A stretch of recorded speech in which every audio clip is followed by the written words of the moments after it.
I'm going to review reactions of alkanes. Now you have to remember alkanes are saturated.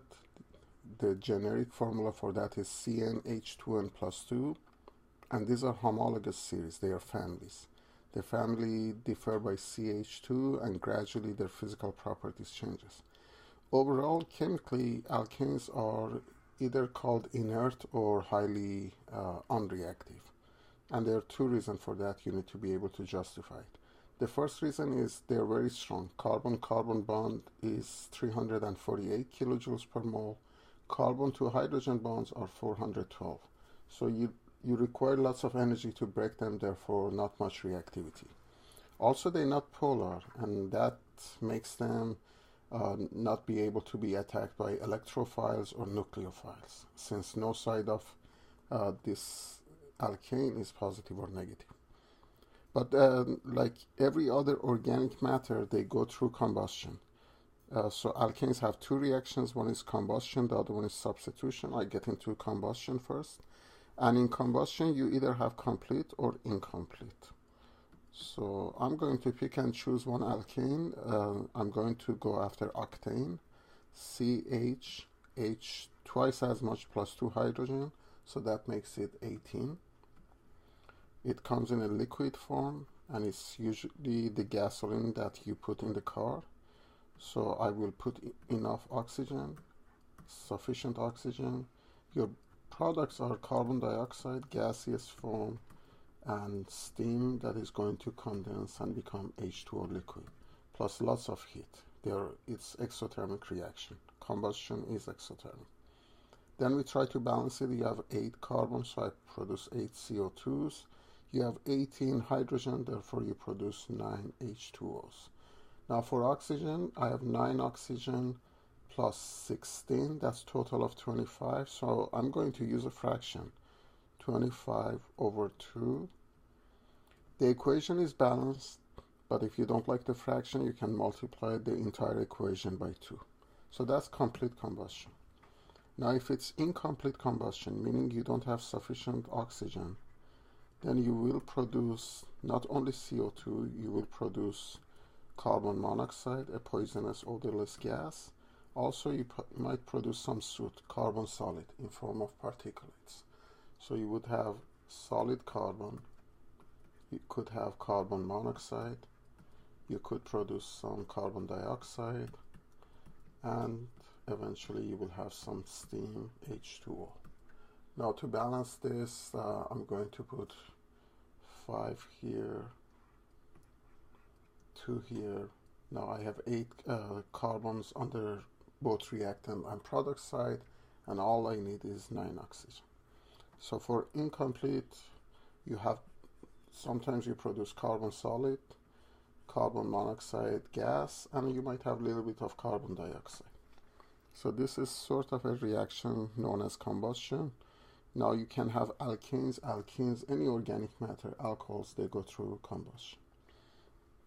The other reactions of alkanes, now remember we said they are unreactive or inert, but they can go through substitution reactions with halogens. But you need UV light or sunlight. This reaction does not take place in a dark room. So let me give you 2 possible examples. You need to know one for methane and for ethane. So this is a methane, a gaseous alkane, the first member. If you add it to a halogen, the only 2 halogens you need to worry about is either chlorine or bromine. Now one of the hydrogens will get substituted by the halogen chlorine. So you produce CH3Cl plus HCl. Now this is a chloromethane, and HCl is the other product.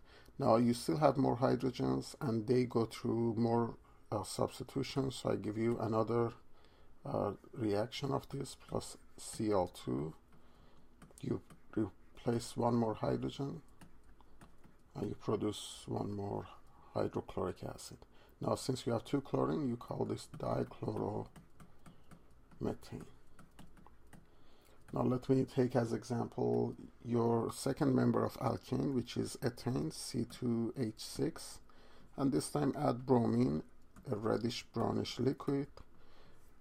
Don't forget you need sunlight for all of this, or UV. You need that much energy to break the halogens and let them substitute the hydrogen. The first member you produce is C2H5Br, and you produce hydrobromic acid. Now the name of this is bromoethane. Now what I'm going to do, and you need to know mechanism for this substitution reaction. So I'll try to open the mechanism on the other slide. So the mechanism for substitution of alkanes.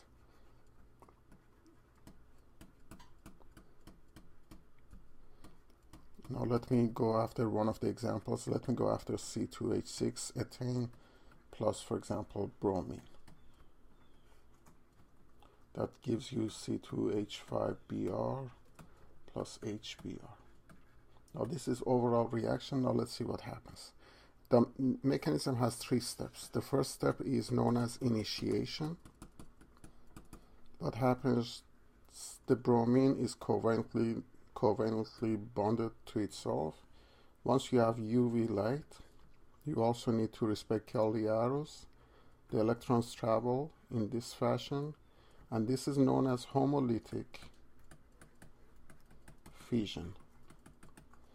It breaks apart and produces 2 identical free radicals. So it gives you Br dot plus Br dot, and this is a free radical.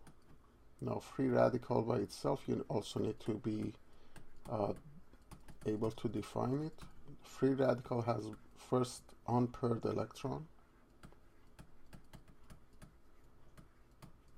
It's highly energetic.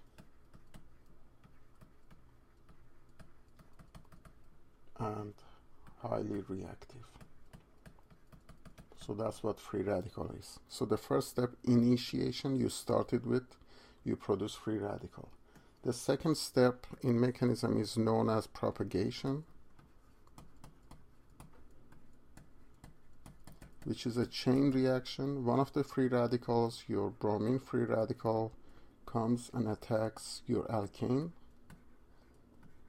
produce an alkyl free radical, C2H5 dot.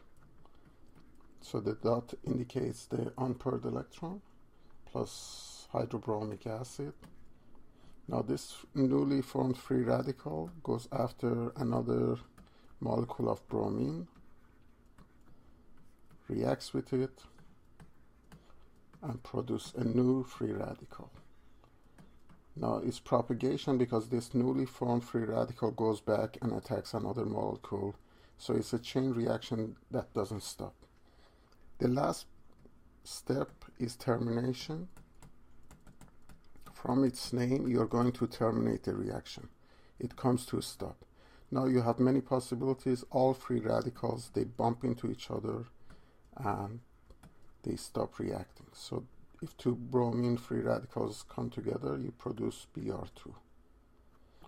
If the free radical bromine and free radical of ethyl comes and bump into each other, you will produce C2H5Br, which is bromoethane. One possible termination is a C2H5 free radical bumping into C2H5 free radical, and you produce C2H5, or it's really C4H10, and it's simply butane. So this is sort of mechanism for free radical substitution. You should practice it. Either put bromine or chlorine, go through the same steps. Use either ethane or methane, and then you have sufficient information for IB.